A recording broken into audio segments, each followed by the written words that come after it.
Parabor kental na kuma iti adda iti tumunggal maysa kada tayo itang malem kakabsat at tayo manen nga intayo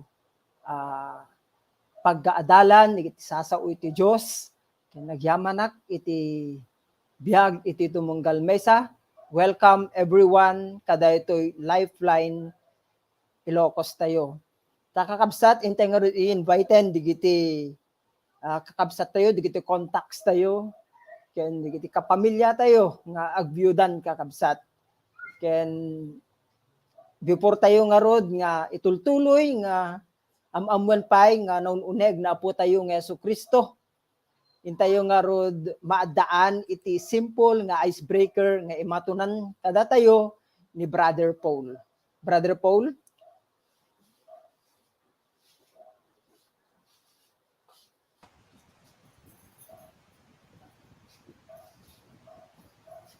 Yes, naimbag nga malem yung aming nakabsat, kaya naimbag nga malem manin ngayon.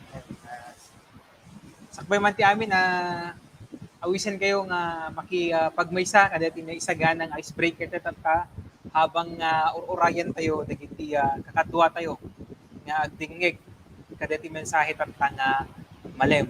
Okay? So dati icebreaker ti kakabsat ket guess the Bible character. 2 pics is equal to 1 Bible character. So adda ipakita kanyayo nga duwa nga picture. So 1 picture plus 1 picture is equal to 1 character iti may jay Bible. Ayan. So iti muna nga makasungbat ken makaalat iti answer na isu iti mga bakit. No sinuntuman iti kaaduan iti masugbatan addan to gunana. Ayan, addan to premyo nga maited. Ayan. So jak palibag iti premyo na tapno ma-encourage kayo nga agsong. So guess the Bible character. 2 pics is equal to 1 Bible character. Ayan. So rugyan tayo nga kabsat. So dito iti muna nga kay patangan. So anya dito yung sino dito nga karakter iti Bible. So, yeah. So kitain nyo dito muna nga picture dito plus dito may kadwa nga picture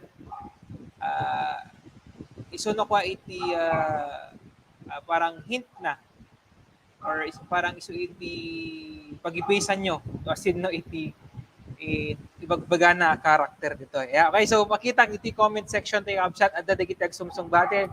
So praise the Lord. Yeah, so during basit iti instruction na talaga nga digiti pudno nga anak iti Diyos ket alisto nga makaw-awat. Yeah, ken alisto nga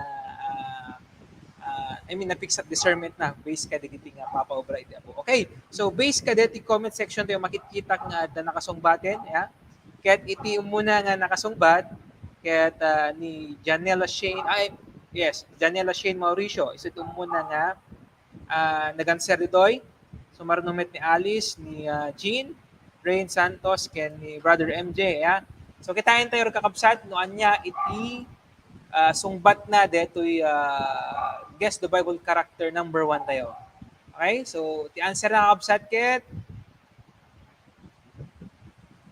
Stephen. Okay, so data iti sungbat na kakabsat. So iti nakasungbat kakabsat ng umunakit ni ading Janela Shane Mauricio. Paspaspasan nyo pa iti agitay po ng panunod. No, ano ti sungbat na digita. Okay, dati sumarno kakabsat. Datoy. Yeah? So guess the Bible character, 2 picks, 1 Bible is equal to 1 Bible character. So, sino dito yung character iti Bible. Okay? So, kita tayo mga kapsat iti comment section. So, awan pa iti nagsungbat. Yeah? Okay, done. Nagdawan nakita kami sa nagsungbatin. Okay, so kita iti damdama. Okay. Damanin. Ni Janela, ni Jean. Yeah, so very active kakapsat. Digiti kakapsat ting digito yung nagsungbat ni Ate Ani. So, nakasungbat pa yan, ya. So, kita yung tayo kapsat, no puddumet lang, no ustumit lang, dati isungbat da, based ka digiti nga picture. Okay? So, i-reveal tayo ni kapsat, iti answer na. So, dati nga, Bible character ket ni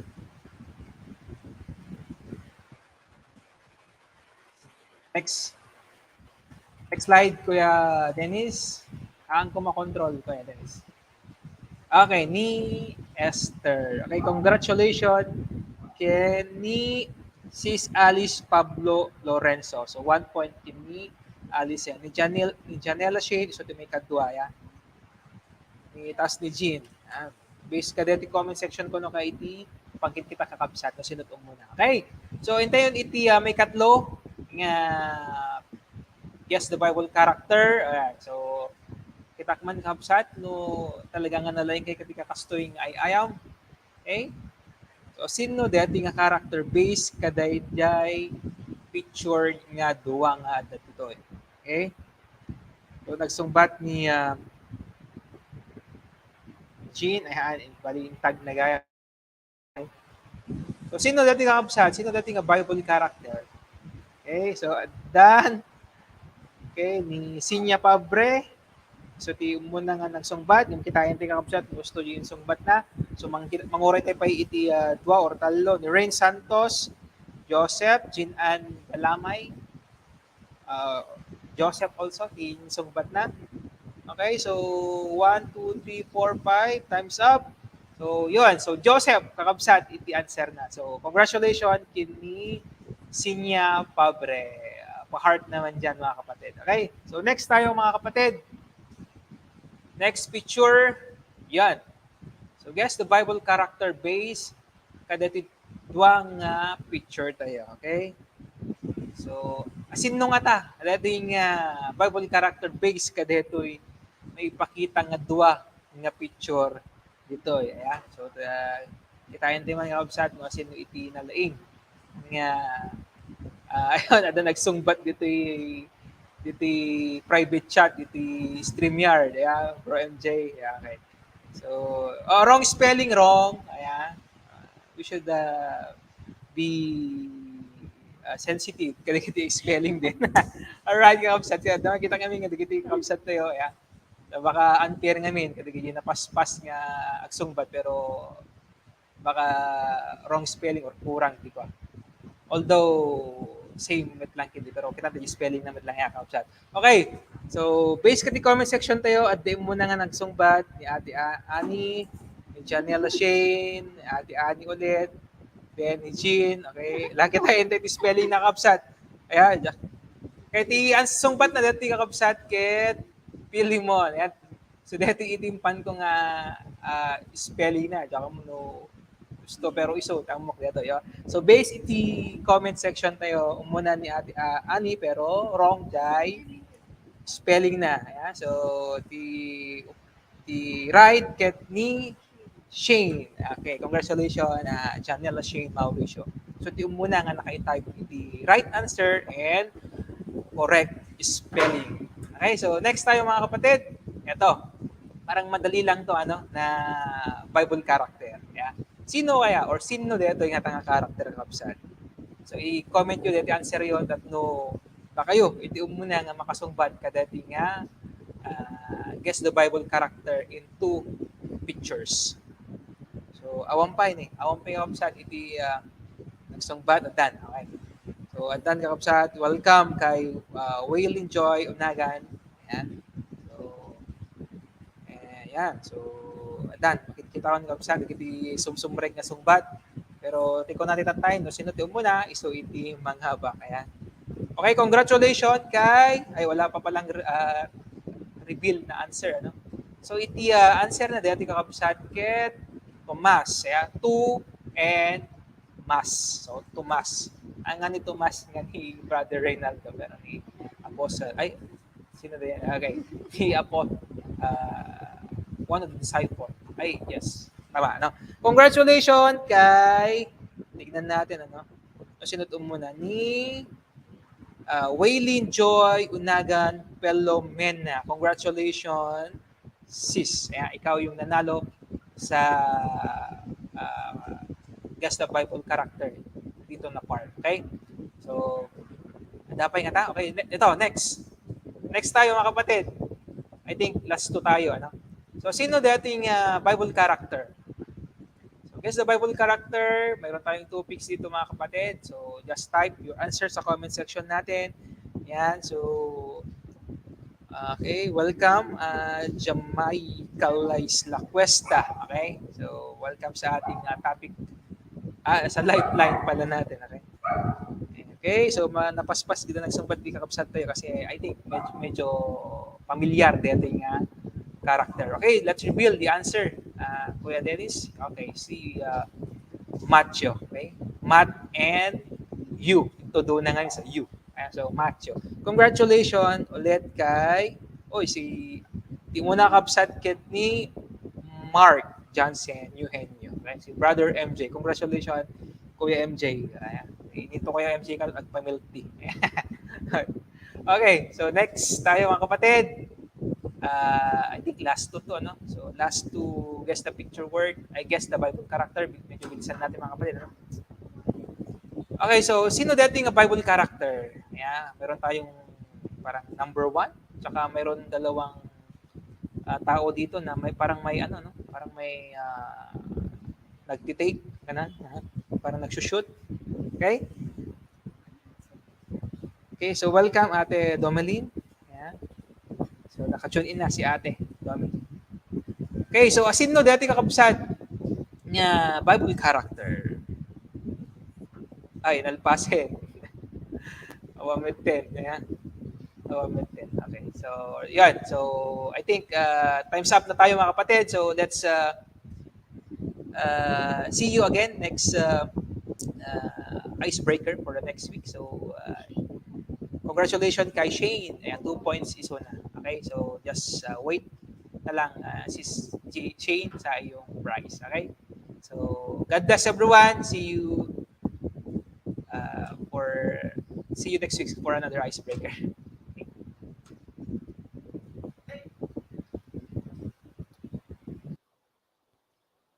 Praise the Lord, Brother Paul. Or siya kat ma-challenge ka kapsat. Okay, I think Tito Munggal may sa kakapsat kit naikaten di kita pampanunutin na.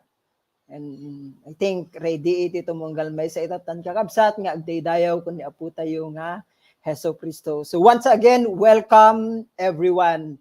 Kada ito'y lifeline tayo. Sakbay tayo nga ruginteg, daydayaw iti Diyos kakapsat. Hintay nga rod kumararag. Agdumog tayo. Amami nga managayat pagyamanan mi o Diyos iti panang tipon-tipon mo kanyami virtually. Kat agyaman kami o Diyos iti presensya iti tumunggal maysa. Agyaman kami o Diyos iti presensya ti Espiritu Santom iti biag mi. Kanitang oras o Diyos dalusam digiti puso kong panunot mi.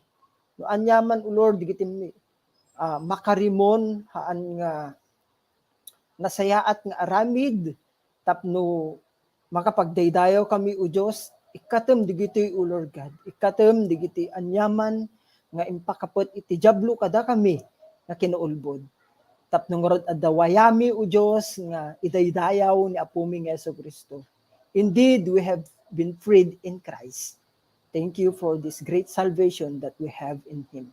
We praise you and we honor you, O Lord God, and be glorified and magnified as we worship your holy name to the highest. This all we pray with thanksgiving in Jesus' name. Amen. Praise the Lord, kakabsat, interdaydayawan iti Diyos. Babaen ti pinangidaulo kanya tayo ni Brad Christian. Brad Christian?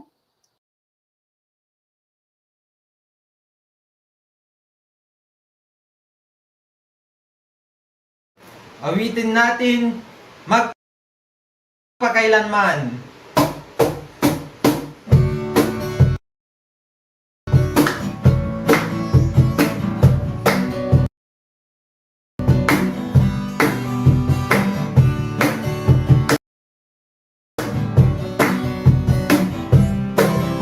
Pagpupuring pagsamba, pagpupuring pagsamba, naging sa'yo lamang. Diyos na makapangyarihan, magpakailanman.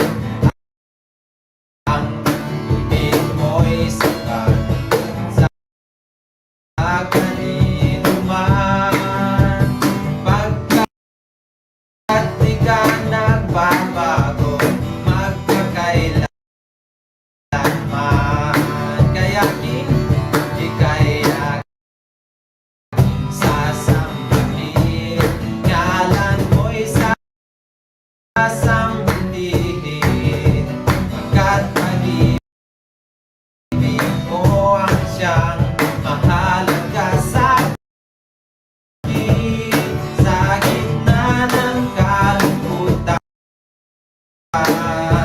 ika'y papupurihan. Pasasalamatan magpakailanman.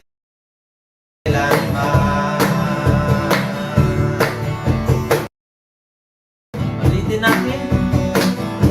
Pagpupurit at samba. Pagpupurit pagsamba, naging sa'yo lamang.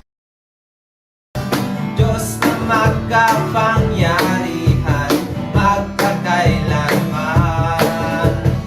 Ang pag-ibig mo'y tapat sa kanino man, pagkat di ka nagbabago, magpakailanman. Kaya aking sasambahin, ika'y aking sasambahin, ngalan mo'y sasambahin, pagkat pag-ibig mo ang siyang mahalaga sa akin. Sa gitna ng kalungkutan, ika'y papupurihan. Pasasalamatan magpakailanman. Ika'y aking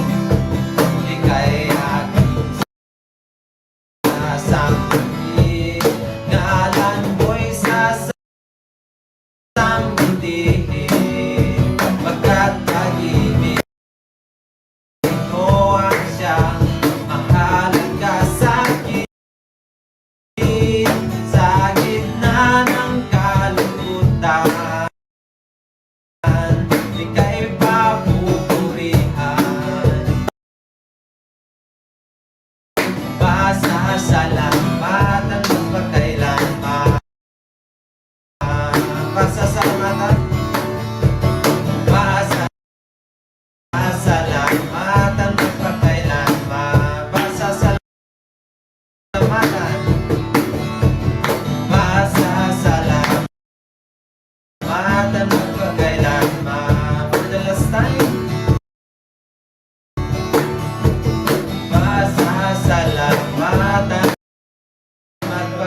kailanman.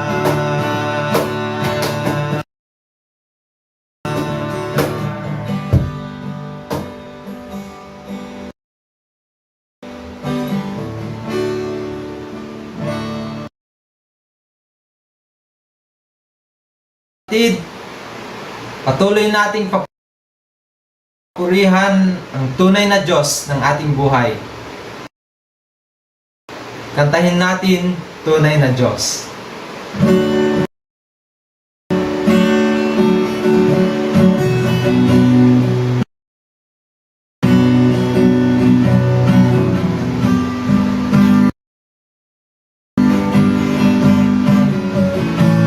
Ating itaas ang ating mga kamay. Pupurihin ka, O Diyos. Ang aming alay ay pagsamba. Kalwalhatian, buong karangalan, kapangyarihan mo'y walang katulad. Pupurihin, pupurihin ka, O Diyos.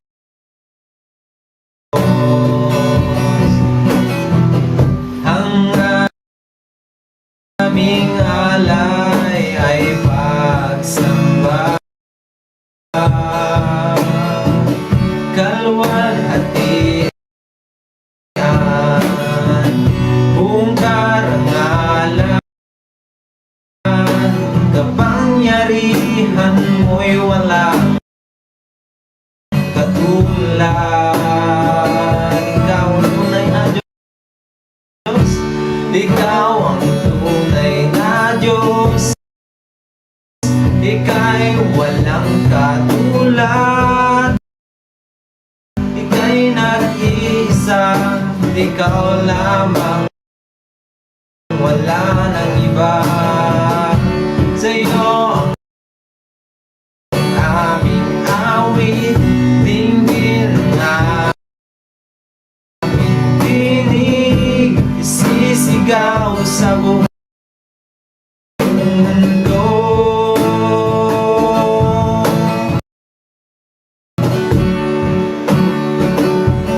Ulitin natin. Pupurihin ka, O Diyos.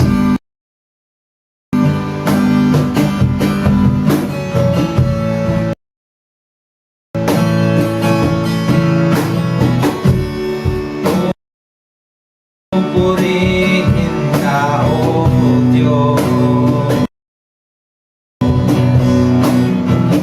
Ang aming alay ay pagsamba.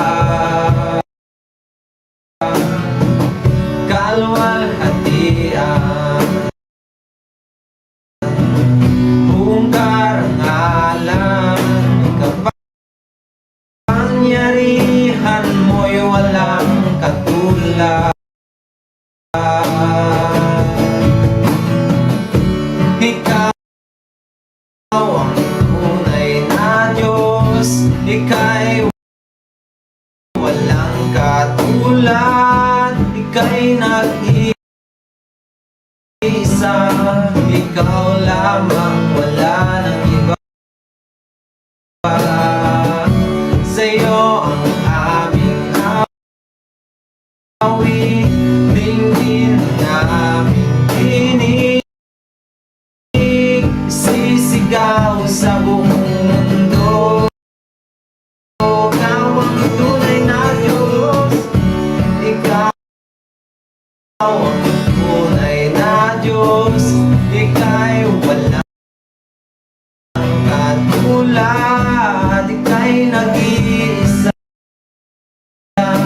ikaw lamang, wala nang iba.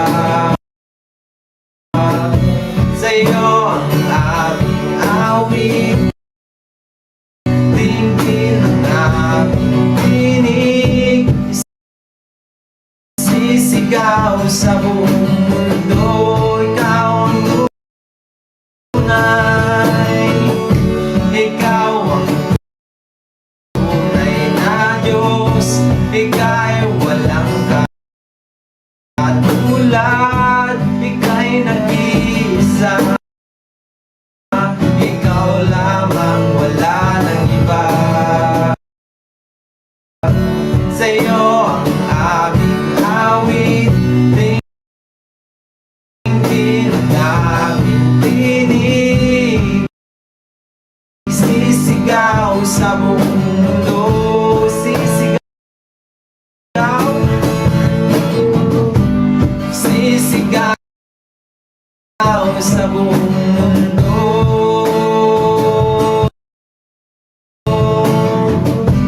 Sisigaw sa buong mundo.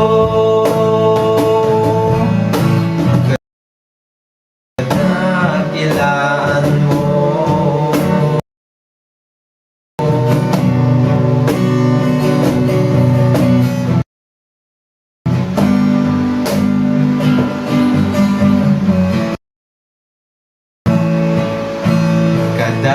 Kadakilaan mo.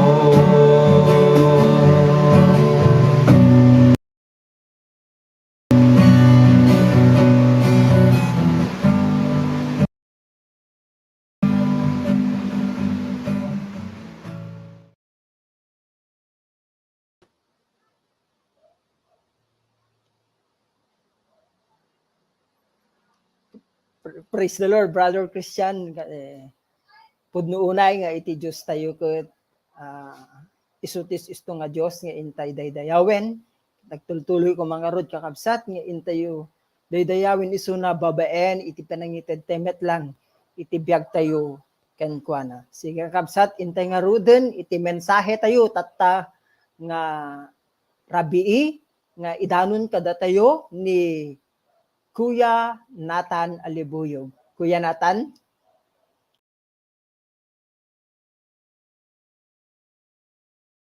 Our participant to this weekly Lifeline program.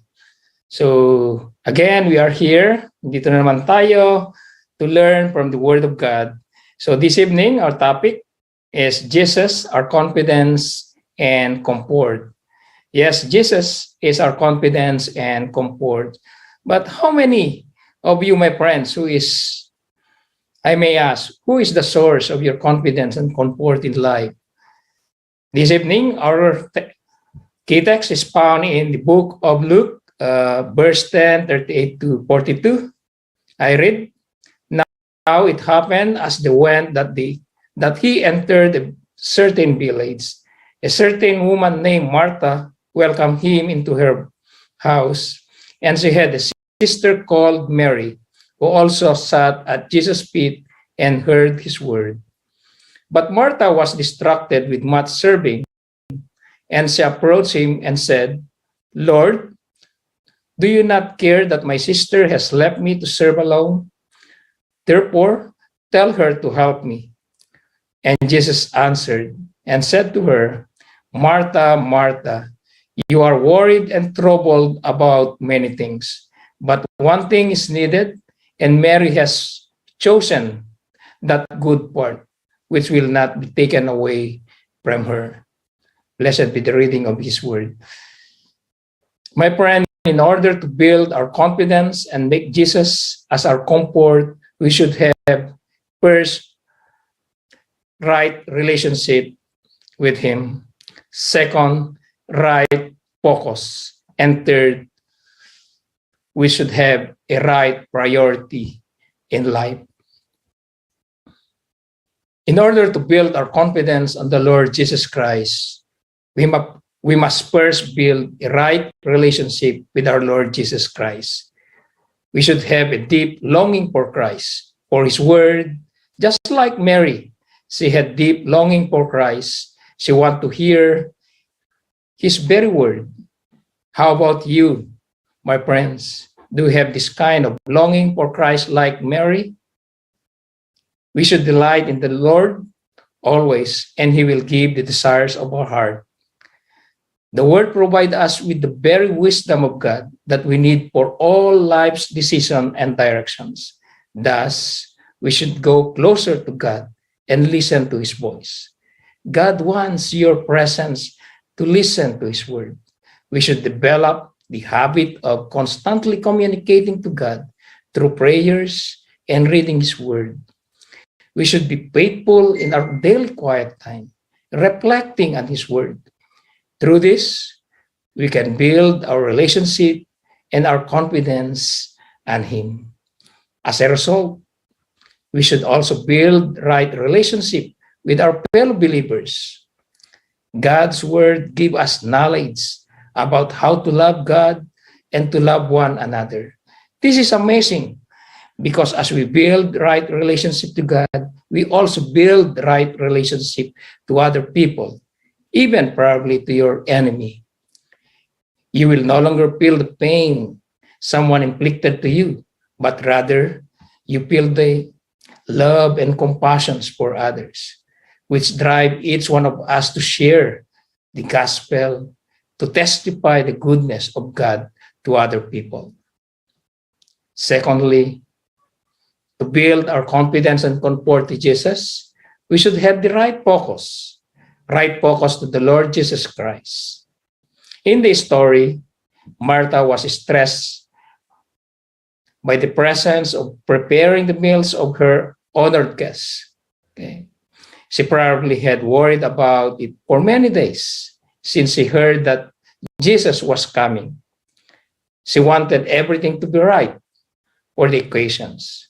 But because of her focus on this pressure, she ended up worried and bothered about so many things. If she had just taken the time to join her sister Mary at Jesus' feet, all of these pressures would have fallen into proper perspective. How about you, dear friends? What usually distract you from your obedience to our Lord Jesus Christ? Are you preoccupied with your studies, with your family concerns, with your work, with your dreams in life? We fail to sit at the feet of Jesus because we are too busy and urgent with so many urgent demands. We get distracted by worries and cares. We are afraid of what family and friends will think of us. Yes, this applies to probably all of us. But Mark 14:19 says, but the worries of this life, the deceitful of wealth, and the desires of other things come in and choke the word, making it unfruitful. It is so easy to allow the pressures of life to crowd in us and get our focus in the wrong place. We even think, if I take this time to spend with the Lord, all the demands of my time will only stack up higher. When kung natin ko, noon unaek na po Diyos nga gube at mabunto na akti trabaho. So many of us think like this. But a few minutes spent in the Word and in prayer can lift the burden and give us the Lord's calm, give us clear perspective, even though our circumstances have not changed. Take note of this, my friends. Just a few minutes in the Word and in prayer, all our burdens will be gone. The Lord Jesus Christ will calm us, give us the proper perspective. In John 14:27, God says, peace I leave you, peace I give you. I do not give you as the world gives. Do not let your hearts be troubled and do not be afraid. Yes, we should not allow circumstances, pressures, and anything to distract our focus to the Lord Jesus Christ. When you are troubled, keep your life focused to the Lord, for He is our confidence and comfort. Third is to have the right priority. In this story that we read about Martha, we could say nothing was wrong with the hospitality of Martha. However, her priorities were out of order. She was so concerned with the task of serving that she missed the greater importance of taking time to sit at Jesus' feet. Life's greatest priority should be take in and reflect on our relationship with Jesus Christ. The Word of God should be our priority. As we learn from verse 42, extraordinary efforts were unnecessary. In fact, Jesus said, few things are needed, or indeed only one, that is to sit at the feet of Jesus and listen to His word, to do His will. Our adorations and relationship with Jesus will naturally lead us to service. So foremost, we should seek God first. Christ should be the number one in all our relationship, even in our secular job. Never sacrifice nor neglect your appointment to the Lord over other tasks. God is not even pleased when we prioritize other things, even when our lives is so busy with ministry work, but neglecting Him. We should go and seek God, seek Jesus, seek Him, ask Him, communicate with Him. We should not let our quiet time, or even, shall we say, your devotions to the Lord, overshadowed with worldly or even spiritual tasks. Make Christ your priority in life. Always build connections to our Lord Jesus Christ. So as we end this topic for this evening, I would like to leave you these 3 challenges. First, right relationship. Having a personal relationship with Christ means prioritizing His words and willing to obey Christ, whatever it costs. Spending time in His word and prayer is an outflow of our relationship with Him. What are your hindrances in prioritizing God's word? Ask yourself, my friend. Second, right focus. Worries of this life, the deceitfulness of wealth, and the desires in this world will distract us from our love relationship with God. How are you going to improve focusing in Christ? Are you going to improve? Again, my friend, reflect on this. Third, right priority. Christ gave His life for us. A true believer knows his priorities, Jesus Christ. He also chooses what is eternal. How about you, my friends? Who are your priorities? Are your priorities right? Why? Ask yourselves, my friend. So this evening, I challenge each one of you, before you go to bed, reflect on this. Okay. Right relationship, right focus, right priority. Ask yourselves, who is your priority in your life? Is Jesus Christ. So thank you, and God bless to everyone. So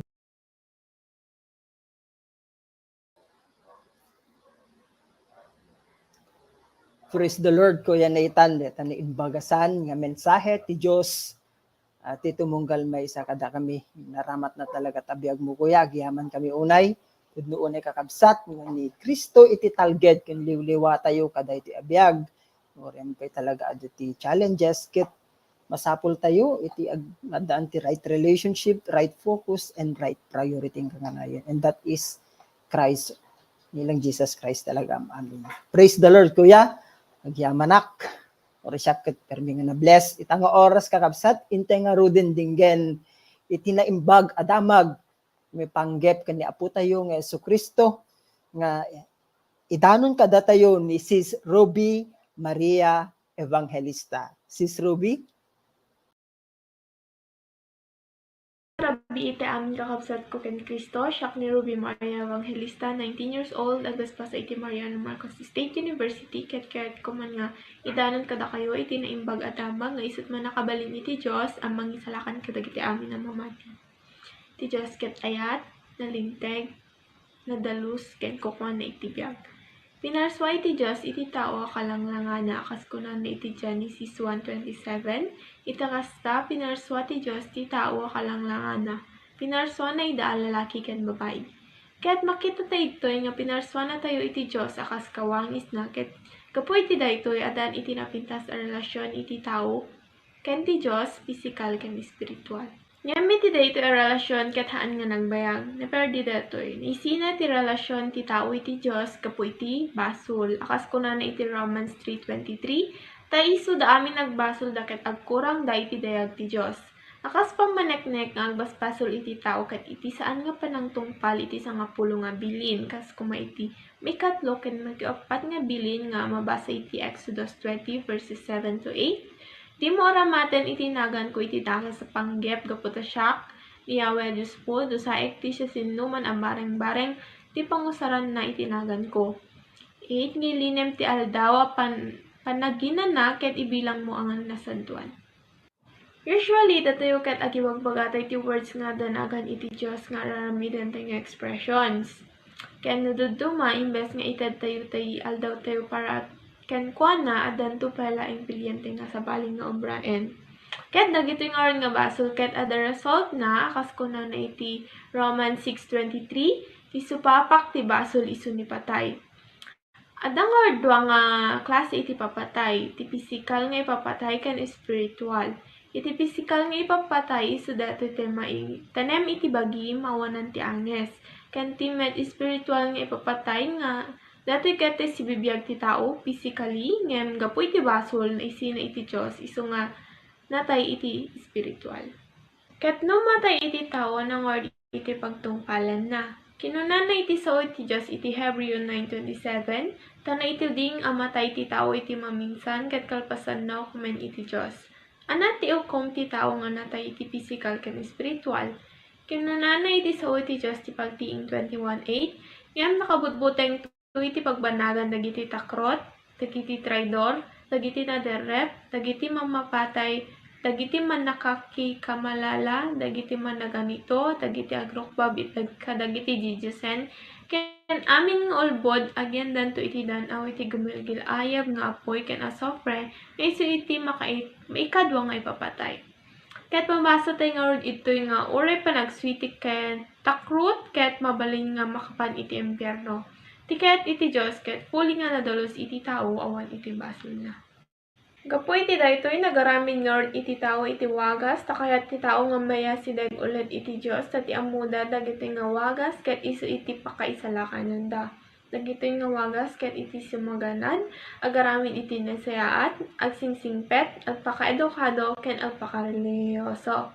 Nasayaat met amin dagitoy ngem saan nga isu dagitoy iti pakasobyanan iti naperdi a relasyon ti tao ken ti Dios. Anong iti obran tayo? Akas kunan na iti sao iti Dios iti Ephesians 2 verses 8 to 9. Tagapo iti parabor iti Dios na isalakan tayo babaen iti pamati. Saan nyo nga insalakan iti bagyo gapo iti naramidyo. Insagot kada kayo iti Dios ti panakaisalakan nyo tapnauan iti mangipasindayag iti daytoy. Gaputa ti Diyos ket managayat nanggaramid nga iti Diyos iti solusyon tapno maisubli ti naperdi a relasyon ti tao ken kuana. Akas kunan na iti sao iti Diyos iti John 3:16 gapu iti kastoon a panagayat ti Diyos iti lubong inted na ti bugbugtong nga anak na tapno ti siya sinuman a mamati ken kuana saan namatay no di ket agbiag nga nanayon. Makita tayo ito nga saan nga nagsardeng iti Diyos ti panagayat na kanya tayo. Ngamin ta inted na ti kakaisun nga anak na nga isu ni Jesus tapno ti kasta isu na ti agbalin nga dalan tapno maisalakan tayo. Kas kunan na iti sao iti Diyos iti John 14:6 siak ti dalan ken ti punno ken ti biag awan di makaapan iti amano di magnakanyak insungbat ni Jesus. Dangar talo pa matyan may panggap ken Jesus. Umuna ije Mark 1:1 ni Jesus anak ti Dios. Maikadwa ije 1 Peter 3:18 na minsan natay ni Kristo ang maipaay ti amin tapno mapakawan dagiti basbasol tayo. Natay tinalinteg a tao gapu kadagiti nakillo tapno yasdeng na kayo iti Dios. Napapatay iti bagingem na pagungar iti Espiritu. Anya ti kayat nasawan iti panakatay iti bagi. Ni Jesus nga Dios nagbaling nga tao na ilan sa iti cross amin arigat ken tuok ken insulto nga sa para iti tao nga managbasol linakam na amin dagitoy. Ket babaen iti daran na nga nagayos iti cross na bayadan amin nga pasol ti tao. Ket ti may katlo nga pamatyan makita ta iti 1 Corinthians 15 verses 3 to 4 nagungar ni Jesus iti may katlong aldaw tapno maipaneknek nga isu na ket Dios. Nga pasan ti solusyon ti Dios anang argument ti ramiden tayo. Kunan ti sao ti Dios iti John 5:24, siya sinuman nga dumngeg ken mamati ti Dios amang nga nangibaon ken Jesus at talo nga kari. Umuna nga kari maadaan iti biyag nga agnanayon, na solusyonan iti spiritual nga ipapatay. May kadwa sa anton nga maukom, na solusyonan met iti panakado sa iti impyerno. May katlo, nalasat na ni patay ken semray ken iti biyag. Dati ti sitwasyon iti tao uray na baknang wano na pobre iti matang ti Dios ket natay. Ngem no dumngeg ken mamati ti tao nalasat nan ti biag agapu iti patay. Kasano nga maibaga nga ti tao ket mamati? Makita tayo Revelations 3:20 demgem addaak nga agtaktak der iti ruwar ket agtuktuktukak iti ruangan. No adda makangngeg iti timek ko ket lukatan na iti ruangan. Sumuray kakto iti balay na ket agkalanglang kamto amangan.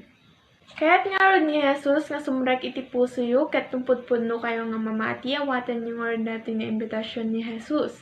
Kunana iti saoy iti Dios iti Romans 10 verses 9 to 10, tano babayan iti pinagsaoy padayak-yak mo ni Jesus nga isu iti Apo, ket patyem iti pusom a pinagungar iti Dios, may salakan kanto. Tababayan iti puso mamati tayo ket mapalinteg tayo iti Dios. Dualaing nga rod ti aramiden, umunay padayak-yak mo ni Jesu Kristo babayan iti bibig, may kadwan impapusuan nga panamati ken Jesus. Ket no umuna mong kakadatoy kabsat ag desisyon ka babayan iti maysa nga kararag. Anya ti linaon na dati nga kararag. Umuna minim asika ket managbasol ket agbabawi ka. Mamati nga ni Jesus anak ti Dios natay para iti basol mo ken nagungar iti maikatlong aldaw. Ag desisyon ka ket awatem ni Jesus akas Dios ken mangisalakan iti biag mo. Ken agyaman ka iti panakapakawan kadagiti basbasol mo iti baro nga biag ken ti Espiritu Santo nga naawat mo. Suruten da karot ta idaolwan kayo. Diyos miya man nakabalin amin, aminek nga siya ket managbasol ket agbababawi na iti amin ang nagbasula ket lumawatak iti pamakawan mo. Mamatinak nga intad mo ni Hesu Kristo abugbog tong nga anak mo tapno matay para kadagiti basbasol ko ngem nagungar met laeng iti maikatlong nga aldaw. Itag desisyon na kaawatan ni Hesu Kristo akas Dios ken mangisalakan iti biag ko. Agyamanak iti baro a biag ken Espiritu Santo ken iti pannakapakawan dagiti basbasol ko. Datoy iti kararag ko itinagan ni Apo ni Jesus. Amen.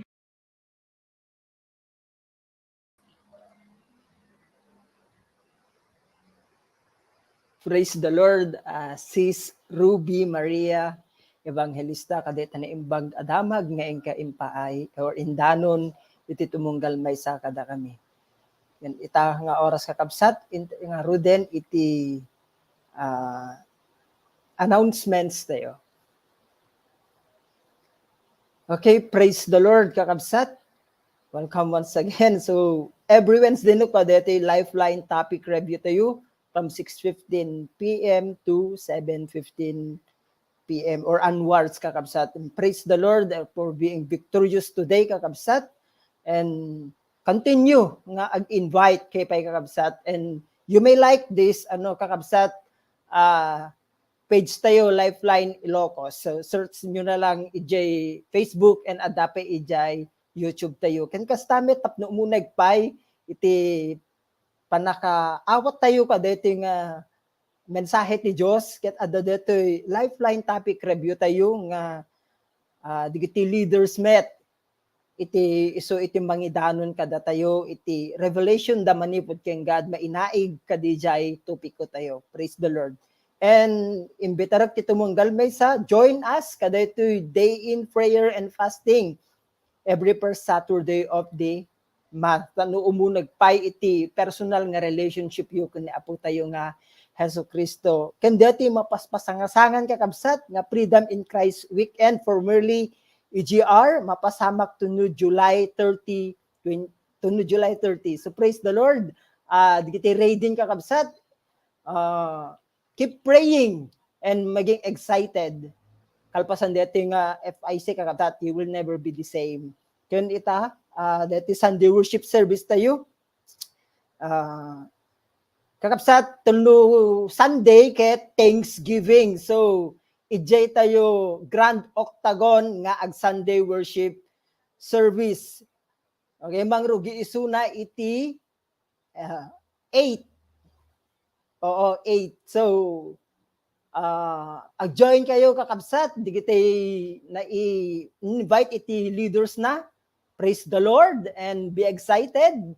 And ado pa iti surprises ni God ijay. So, then tutumunggal may sakitag-grow.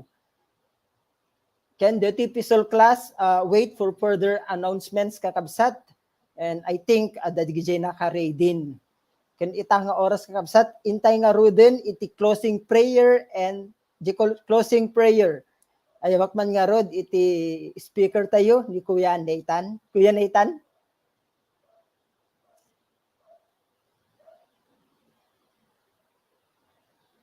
Okay, praise the Lord. Intay nga rod i-recap detoy nga aramid iti kararag. Kumararag tayo kakabsat. Amami nga managayat agyaman kami o Diyos nga ni Hesus Kristo iti talged mi kada iti nga biag ken isuna iti liliwami numampay na kad-adu o Diyos digiti sitwasyon nga unfavorable ti pinagkita mi agyaman kami o Diyos nga masapul mi nga rod o Lord iti umuneg pay iti panakamamuwi ken ka nga sika iti Diyos mi o Lord nga kaya na nga i-provide iti amin nga pagkasapulan mi, especially o Lord God, iti spiritual pagkasapulan mi. Ita nga oras o Diyos, italek mi, iti biag mi kinka, usarem deti nga biag mi o Lord, para iti pakaitantan ukam. Usarem deti biag mi o Lord God, nga ma-share, pay iti gospel, iti tattao, nga di pa makamamu, kinaapo mi nga Hesus Kristo. Kinita nga oras o Diyos, kayat da ka nga pagyamanan iti inaramid mo, iti biag, iti tumunggal may sa kada kami, iti pinangbalbali mo kada kami. Agyaman kami o Diyos, ken o Holy Spirit, we love you. Continue o Lord to work in us. O Lord God, we commit to you our lives. May you continue o Lord to be glorified and magnified. Iti amin nga aramidem mi, iti biag mi. O Diyos, isublimiking ka iti kangatuan panagdayaw, gloria ken panagyaman. Dayti ti dawat mi, babaen ken ni Kristo nga apo mi. Amen. So praise the Lord. Let's have our closing song. Purit magsamba sa ating Diyos na makapangyarihan. Awitin natin magpakailanman.